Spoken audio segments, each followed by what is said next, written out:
Hi everyone, it's Jen here.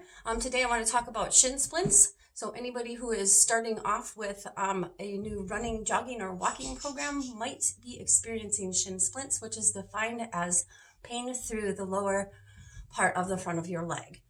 Shin splints can be pretty serious or not serious at all. It could just be a little bit of muscle pain, or it could be bone fragments. So you'll know. Shin splints will go away over time, but here are some specific strengthening and stretching exercises that you can do to improve shin splint pain. First of all, when you start on a new running or walking routine, make sure that you don't start out too much too soon. A lot of people do that. It's pretty natural. People get excited about new things and they want to do the best that they can. So sometimes you just need to scale back and then just kind of reset.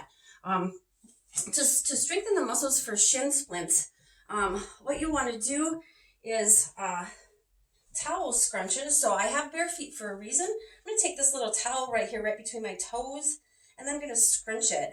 And I'm going to use my toes to kind of move it back. So what this does is it strengthens through the ankle muscles, through all the intrinsic little muscles that we don't think about in the lower leg. Another strengthening exercise would be toe to heel. Not only does that strengthen through the lower leg muscles, it also helps to increase balance. So if you can actually take and walk on your heels unsupported, that's going to help increase the muscle tone in those anterior tibialis. Another thing that you could do, if that's okay for you and you have decent ankles, is heel drops. You want to do it only on one leg at a time. So I have a step platform right here, and I would step up, and then just one foot drops that heel at a time, and then lift into a calf raise. So drop the heel and lift. Okay. Another way to strengthen through those muscles would be a square monster walk. So monster walk, all you're doing is holding a squat. So you're holding a squat, you're going to walk 2 steps forward, 2 steps to the side, 2 steps back, holding that squat, and then just make a little square around your space. This can be quite challenging, and it's going to work more than just the lower leg muscles, I tell you. All right, a couple ways that you can stretch out through those muscles would be a couple of yoga poses. First one being an up dog pose. So you would get to your mat and then just release through your toes, and then let your legs relax back behind you. Now, I'm all the way up on my hands. If that's too much for you, you can come down to your elbows. Just think about those feet. The tops of your feet are on that mat. You'll feel it a little more the higher up you go.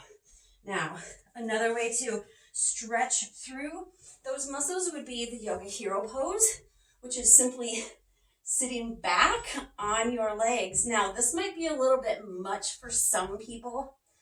There's a lot of advancements for that pose too. And if that is a little bit too much for you, another way to just kind of strengthen through those front leg muscles would be to take one leg and just cross it behind the other. The leg that you have crossed here on your toes and your foot is flat. Hanging out right there, you're going to feel a stretch through the lower leg muscles. What you do on one side, you would do on the other, and you might need a chair, and that would be okay. Remember that it's probably not serious, but if you experience shin splints for longer than, I'd say, a week or two, then you might want to contact your sports medicine doctor or who you see about that stuff, because normally it's just muscle pain, and we all know that when we work out too much, that muscle pain, the delayed onset muscle pain, only lasts about 2 or 3 days. So let your doctor know if it's anything more serious than that, and then work through these strength and stretch movements, and you will not have shin splints after a while. Thanks.